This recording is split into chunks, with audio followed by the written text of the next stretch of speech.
Hello and welcome to the Craft Beer Corner. For today's beer review, we're jumping into back-to-back review of beer from Anchorage Brewing Company. So today's is in a completely different direction than our last review, that Session IPA. Today we're jumping into a big Imperial Stout. I love all the beers I've had from Anchorage, but their Imperial Stouts are particularly excellent, in my humble opinion. Today's beer is called Into Nothingness. This one clocks in at 15% ABV, so quite high. It's been Missouri oak aged and also aged on bananas, coconuts, and has Madagascar vanilla in there as well. So, banana is one of those interesting beer ingredients, and if you've watched a lot of my reviews, you know there's like a handful of specific things that could be in beers or types that if I see it, I grab it. Banana is one of them. It's not an ingredient that you see all that often, but it absolutely does work in beers if it's done right. This one, I think, has all the hallmarks to be really, really excellent. You add vanilla and coconut and banana together in a big Imperial Stout format. I expect something very special indeed. So we're going to find out today. Anchorage Brewing Company, of course, based in Anchorage, Alaska. So yes, I did procure this from Tavour. So before we jump into the beer, we will talk about the label art. They've always got very cool label art. This one, I don't know what it really has to do with the name of the beer, but it's this pretty wild and colorful looking art of, I don't know, somebody in a trench coat and a gas mask. I can't really tell. It almost looks like he's, I don't know, something out of a comic book. He's holding his hand up and there's, I don't know, some kind of ethereal flame or something floating out of it. Not sure what the relevance is, but nonetheless, very cool label art. They always have some of the best. Wax tip bottle, so we've got our nice trusty pointy tipped bottle opener here. As always, we will score right underneath the edge of the cap. Under that wax, that will free us up a nice little groove under which we can get a nice little grip. In fact, actually, that pulled off pretty cleanly, right like that. It doesn't happen always, but no problem. All right, yep, got that off. I'm just gonna run my finger over the edge of where I scored under the wax. That gets any little residual tiny pieces that may fall in when you start to pour. So that is all cleared up. Let's get this poured right in the old stout glass. Very thick, very dark. I'm gonna give this a good bit of aggression, kind of really slop it in there. Give it a chance to form whatever head it's going to try. It's quite thick, so I'm expecting it to be slow moving up through this very thick beer, the carbonation that does come out. Indeed, yes. All right, it did take a while to form, but it does look quite tight, quite creamy. It was very thick. It's pouring quite slow, and I can tell you as I'm getting the last little vestiges out here from this bottle, it has a very pronounced aroma. That banana in particular is really jumping right out of this glass, as is that vanilla. We'll get right up on it to see what all we pick out, but visually, as expected, this is absolutely pitch black. Not a hint of light getting through this. As I said, it was very thick and slow moving on that carbonation, but when it did come up, it was very tight, very tiny fine. It did form a nice, rich, thick, creamy head on top. It looks amazing. Let's get right up over this for a full sniff. Oh, wow, yeah. Oh, wow. This smells like dessert beer. It smells like dessert beer in a glass.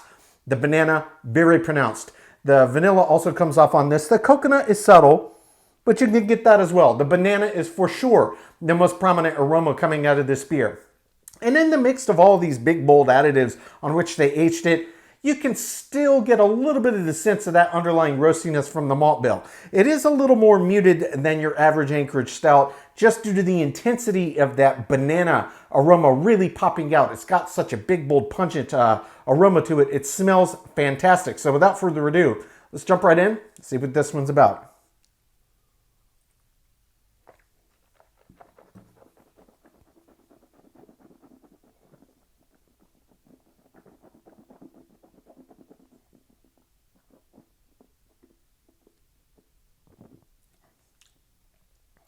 Oh, man. Oh, man. That's huge. That's delicious. All right, before we even get into this absolutely incredible flavor profile, let's talk texture and weight. It looked extremely thick pouring out. You saw how long and slowly the rise was for that thick, thick head. It is a thick beer. It is a heavier beer. This feels a true medium heavy to heavy. 15% Imperial Stout, it feels like it, weight-wise. In terms of the mouthfeel, it is quite resistant. It looked thick pouring out, and it absolutely feels thick on the palate. There is a boatload of resistance as you move it around. Agitation on the palate on this one, you can really feel the thickness and the resistance to it, but it's not one of those that gets silky or creamy or foamy, none of that. You can just really feel the thickness and the weight of this as you move it around the palate and swallow. It's a big, big beer, and it feels big. In terms of the flavor profile, so the banana was extremely prominent on the aroma. It is also prominent in this flavor profile. I'm pleased to say, even though the coconut was on the subtle side in the aroma, it is actually really easily detectable in the flavor profile. The vanilla also pops out very, very clearly. Banana is absolutely the dominant kind of additive flavor that pops out of this. And yeah, you could get a little bit of that underlying malt bill on the aroma side, but again, in the flavor profile, it's a lot more pronounced. So yes, there's this big, intense, pungent banana, vanilla and coconut flavor that pops, but behind that, it really starts to open up this underlying roastiness from the malt bill. I have come to know and expect and love this about Anchorage's Imperial Stouts. They are big, bold, intensely, intensely richly roasted malt laden. So they add a ton of those really roasty edge malts, so it does pop a ton of earthiness, a ton of roast, bits of char, chocolate, coffee, kind of all of those hallmarks that you may find in a typical stout kind of flavor profile. They do tend to be present, and this is no different. One thing I could say though, and this is reasonably common if it's a stout that you're drinking that has banana as an additive or aged on it, you do get this very distinct banana bread-like vibe off of the beer. And that for me is not a bad thing. I mean, which really does kind of make sense if you think about it. The inherent nature of malts and turning them into beer and then adding these flavors, it's kind of a liquid version of like what you might cook something in your kitchen. So you might make banana bread, some other kind of dessert, but it's got these rich, roasty and kind of malty undercurrents, and then of course the additives. And in this case, we get banana, coconut, vanilla. It's an absolute treat. It is just an absolute treat, a great flavor combination, and proving, at least for me yet again, the banana is one of those ingredients that if done right is absolutely delicious in a beer. So, a lot to take in. That was kind of a lot to tell you about. Absolutely love it. I'm going to jump back in for a second sip. We'll let everything re-intensify, see if I missed anything, and then we'll talk about this finish, but it's absolutely incredible. Here comes take two.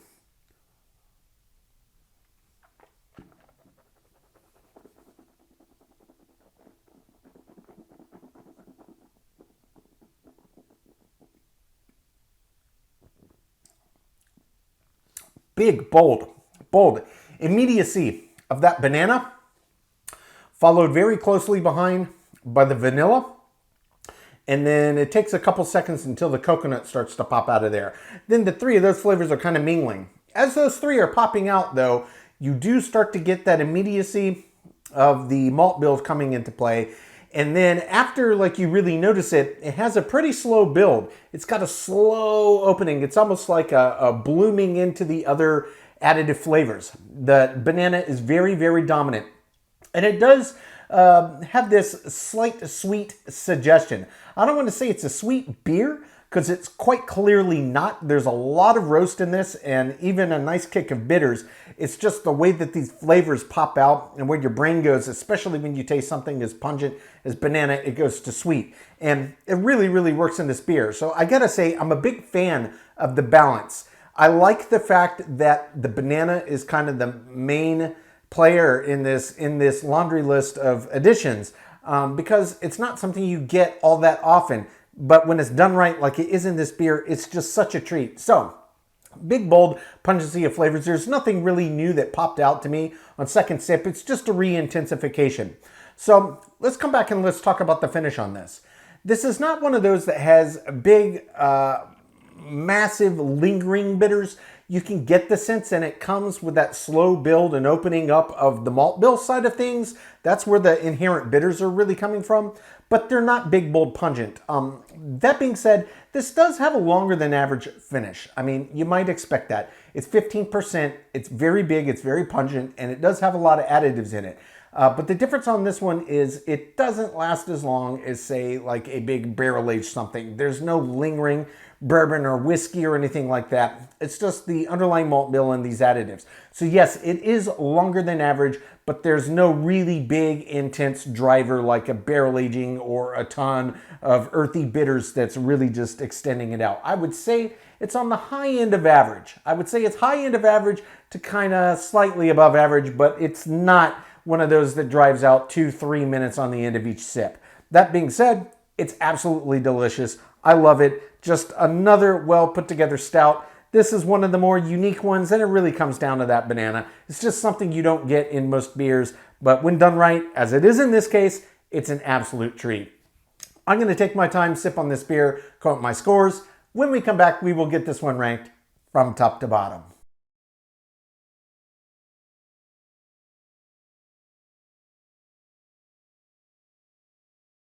All right, now that we've gotten to enjoy this beer, we're going to get it ranked. This was Anchorage Brewing Company's Into Nothingness, an Imperial Stout clocking in at 15% ABV. This one was Missouri oak aged and aged on bananas, coconut, and Madagascar vanilla. Anchorage Brewing is, of course, based in Anchorage, Alaska. So this was just another classic, extremely big stout done by Anchorage. For my money, they are one of the top brewers in the game right now. One of my absolute favorite craft brewers. Their stout game is very, very, very strong.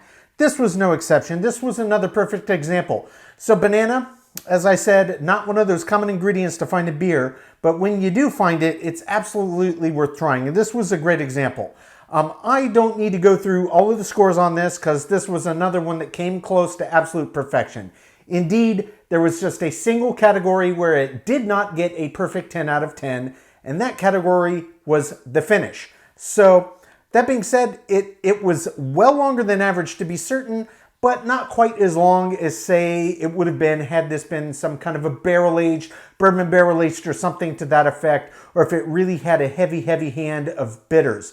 Really what pushed out the length of the finish on this was just the intensity of the overall flavor of the additives upon which this beer was aged. Notably that banana. That was the driving aroma and the driving dominant added flavor in here. The others were all present as well, but that's really what helped push out the length of the finish. So above average, but not on the same level of, say, a bourbon barrel-aged Imperial at a 15%. Finish does get a 7 out of 10, and that does leave a perfect 10 out of 10 in all remaining categories. That's aroma, taste, body, mouthfeel, head and retention, appearance, balance, feeling in the intangible, and example of style. So that does bring the total score on Anchorage Brewing Company's Into Nothingness to a 97 out of 100. Yet another well above average offering from Anchorage Brewing Company. I mean, if you haven't checked out Tavour by now, I don't know what I can say to convince you. Anchorage alone is worth it, just to be able to get your hands on their beers. It's the only place you can get them if you don't live in Alaska, because Tavour is their only partner. They don't ship with any other company to get them out of the state. So that was just another great beer. I always keep my eyes out for beers from Anchorage. I absolutely love what they're doing up there. This was another great example. If you're a fan of big, flavorful stouts, this one, absolutely worth your time. Folks, that's today's review. As always, I do sincerely appreciate you tuning in today. Please don't forget to like, comment, and subscribe. If you want to stay in the loop when our videos go live, just turn on your notifications. Hit that bell icon. It's right next to the subscribe button. Until next time, keep it beer, keep it craft. We'll see you on the next one. Cheers.